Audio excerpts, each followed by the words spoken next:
Hello everyone, and welcome to another super late review, a series in which I give my thoughts and opinions on games that have been out for a while, and no one probably needs a review for anymore. But fuck it, here we go! The Last of Us was released back in 2013, and quickly became one of my favourite games of all time. I loved it so much, I bought the remaster, released on PS4 only a year later. The story of Joel and Ellie just grabbed me by the balls. It twisted them and then, at times, straight up stomped on them. And I loved every second of it. Except the hotel basement that can suck a mountain of infected dicks. Even my mother was quickly sucked into watching me play the whole thing like a movie. It had a really big impact on us. So naturally, when they announced a sequel was in the works back in God knows when, I was pretty damn hyped. I was super fucking hyped, although very nervous at the same time. How were they gonna follow up a game that I loved so much and considered a masterpiece? Fairly well contained story, I really didn't know how they were going to do it and what direction they were going to take the characters. But here we are, The Last of Us Part 2 is a thing, and oh boy, where do I even begin? In keeping with the first game, Part 2 is primarily a stealth game with heavy survival horror elements. You spend a lot of your time scouring the environment for supplies, ammo, and exploring the derelict remains of a world ravaged by a super scary and gross mutated fungus. You'll come up against infected and humans alike, both behaving very differently to each other, and requiring different approaches. As far as the infected, or well, basically the zombies, because that's what they are concerned, the standard types are still very much present from the first game. You have your runners, who react mostly by sight. They're pretty much the same as they were in the first game. Fast, but pretty easy to deal with, and deadly in large numbers. You have the iconic clicker enemy with its sense of hearing and sonar being the only way it can really track you. Oh my god. Oh man, that sound never gets any less terrifying. Jesus Christ. Part 2, however, does introduce new and even more fucking terrifying variants that really do mix things up and catch you off guard. I won't spoil them here, but man, they are intense and really force you to adapt your strategy. The humans present a very different kind of challenge. They'll react to their fallen comrades, organize into teams, and search methodically for you. They'll peek around corners, check under desks. It really makes hiding a lot more challenging this time around. I will say though that while the AI is generally pretty good, enemies, actively trying to flank you and outmaneuver you, there are times when they just act a little bit silly. Oh look, my dead friend is lying on top of that train car. Guess I'll go up there as well. You fucking donkey. A really nice touch though, I thought, was that each enemy feels more like an actual person this time.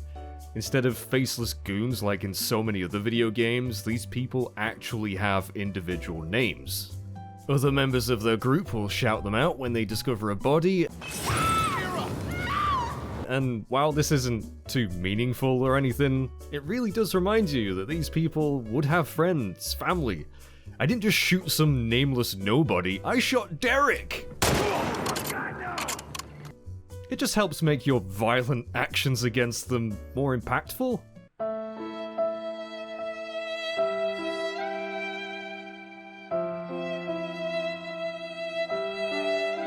I actually at times felt myself wanting to avoid encounters because I didn't want the guilt of killing Sandra with a shotgun or stabbing Jim to death with my switchblade. Well, I would have avoided encounters more if the combat wasn't so fucking satisfying. Seriously, it feels so much weightier than the first game. Each gun sounds more punchy, each strike of a baseball bat more bone-breaking. It was just fucking visceral. The sound design of enemies when you stab them and they like gargle with their last breath. It's so gross and intense. And don't get me started on the explosion effects. Jesus, nothing has ever been as gratifying as hitting someone with an explosive arrow and watching their bits scatter to the four winds. I probably enjoy it a little bit too much. It's not all shooting and stabbing though. I mean, they included some minor puzzles every now and then. Nothing too elaborate or anything, or didn't take too long to solve, but they did break up the usual gameplay quite nicely and was a nice change of pace. As far as additions to the stealth goes, Ellie can now go prone, adding more options as to how you can approach an area. It felt very Metal Gear, crawling through the long grass, trying to slip by a heavily patrolled camp. I ended up using it a hell of a lot. I am one with the grass. And if killing regular enemies didn't feel bad enough, they decided to add guard dogs in this one. They can track your scent, making staying in one place even less viable. They weren't overused, they popped up from time to time, but man, did I hate having to kill these little good boys. Sorry! Ellie even has an actual knife now. Gone are the days of having to craft shivs to take out clickers and the like. Well, sort of. Weapons can be upgraded just like in the original, with workbenches scattered around the game. They offer the chance to spend those ever-welcome crafting parts on things like increasing weapon damage or adding a scope to your rifle. It's nothing revolutionary, but I appreciate the way it shows the upgrade process. It's a nice little detail. Character upgrades work in very much the same way, without the need to find a workbench, of course. All you need to do is find some dusty old, most likely way beyond the use-by-date pills in a dirty bathroom and chug them down. There's a bunch of possible upgrades. Again, nothing too groundbreaking. Increased gun accuracy, faster crafting, things like that. I found myself gravitating towards the stealth abilities like crafting silencers or quicker stealth kills. But it really is up to you. The core gameplay really does feel like a step up from the original in pretty much every way. If you liked how the first game played, there's a pretty good chance you'll like this one too. Another way Part 2 improves on the original is the visuals. My lord, is it pretty. I mean, it's pretty typical of Naughty Dog, you know, they don't make ugly games, but they really outdid themselves this time. Just look at it! Every single environment is gorgeous. The lighting, the textures, they just blew me away. From the fields outside of Jackson, to the crumbled and rainy overpasses of Seattle, it never disappointed. And I can't talk about the game's visuals without mentioning the incredible motion capture work. I think really only a handful of other games have impressed me this much with its conveyance of emotion, subtle facial cues. It's just incredible. I mean, what they can do with video games these days just blows my mind. Oh, and yes, the water effects are to die for. Whoa, look at those ripples.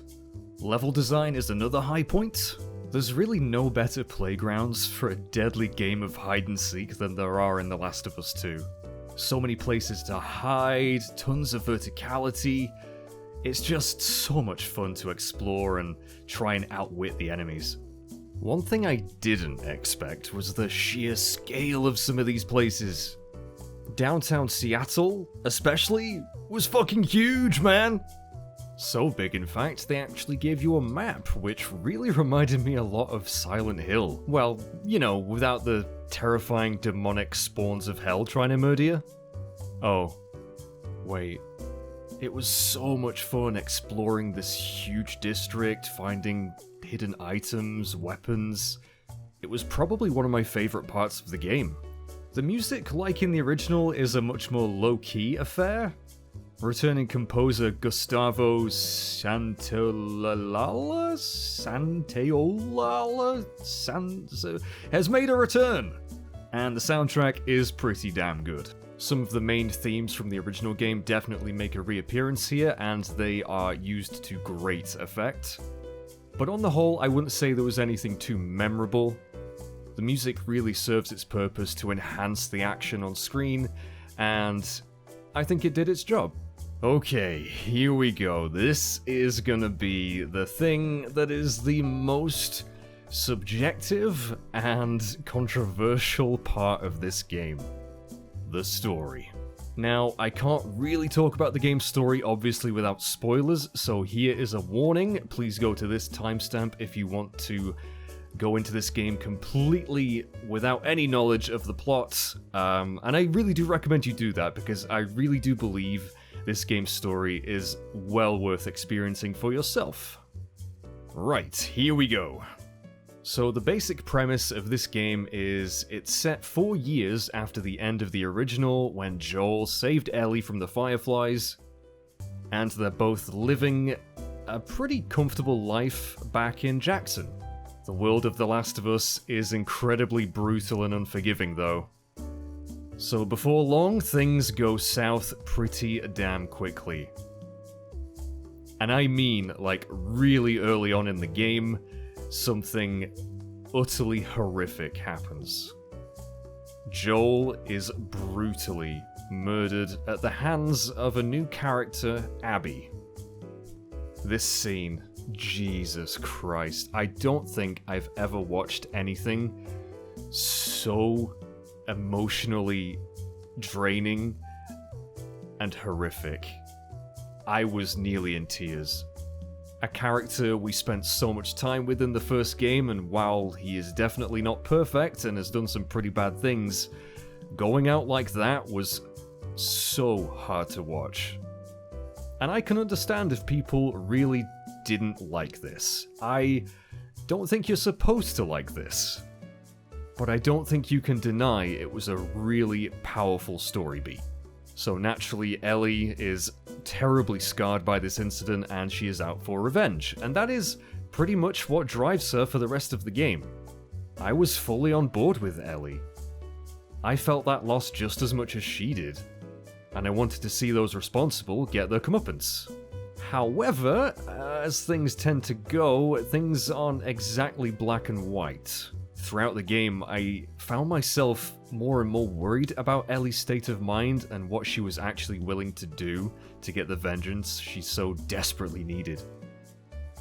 This is absolutely not a comfortable story to experience, but I really do feel that it's been told incredibly well.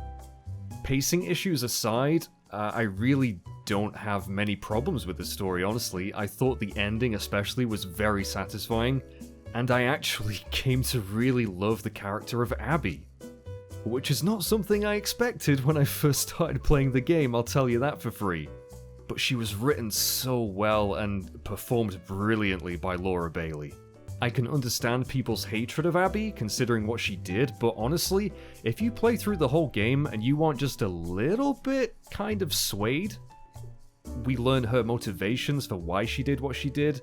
If you want just slightly sympathetic, I don't really know what to tell you. As the game went on, I learned that there were actually quite a lot of parallels between Ellie and Abby. Except Ellie wasn't quite as swole. Much to my surprise, you actually spend a lot of time playing as Abby, not just at the beginning of the game. The whole second half of the game you play as Abby. I could not believe this, because honestly, I thought I was near to finishing the game when I reached the halfway point. It took me a whopping 35 hours to finish this thing. If that isn't value for money, I don't know what is.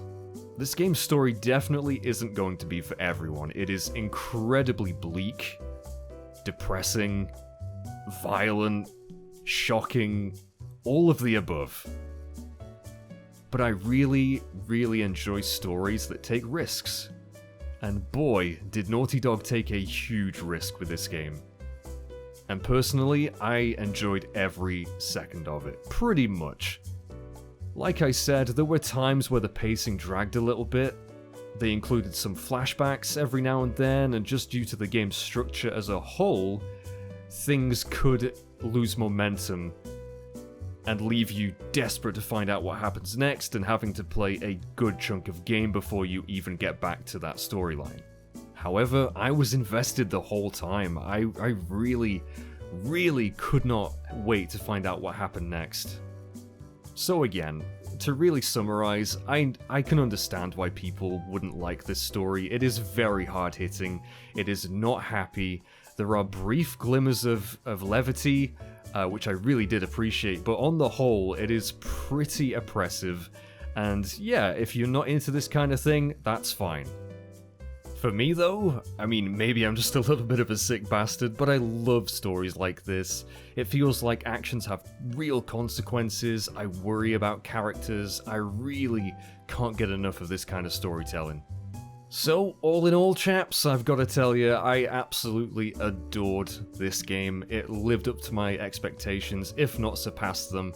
Even if it did tell a story I was definitely not expecting or even ready for. I can't wait to play through it again on New Game Plus with all the unlockables, and I've got to mention quickly before I end here the insane amount of accessibility features that they've put into this. As far as I'm aware, it's pretty much unrivaled in the AAA game space, and I love the fact that they've tried to make it so that as many people as possible can enjoy this game, no matter what their disability or circumstances. So I'm hoping more studios in the future will follow suit. So yeah, I loved it. I absolutely loved it, guys. Thank you for watching this review. I really hope you enjoyed this. This is kind of a new thing for me. I don't really do these kind of reviews and, like, edited content too much. I'm mostly, you know, known for Let's Plays, so please do let me know if you enjoyed this, and yeah, if I had to score this game, it would be a 10 out of 10. Absolutely. Even if, you know, it had some flaws, it definitely did, like the pacing, for example, and the structure. I think it could have been done a little bit better. However, you know, those are so minor. I really think they're the nitpicks at the end of the day, and I only encountered like a couple of bugs from what I remember. Like in one of the boss fights, the boss kind of got stuck and made it a little bit of a joke, which was very disappointing. And then I had the invisible man glitch, which was more funny than anything. But that's all I have time for today, so thank you again, guys. Thank you so much for watching this. Please stay tuned. Please, you know, subscribe, like, share the video.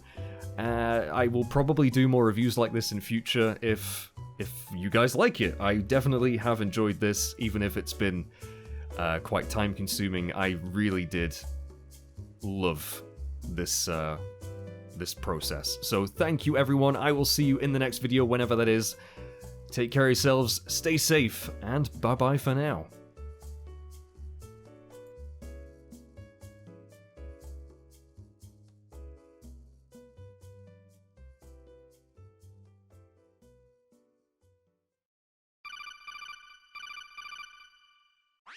This is Snake, telling you to subscribe to Mage Masher 22 on YouTube and Twitch.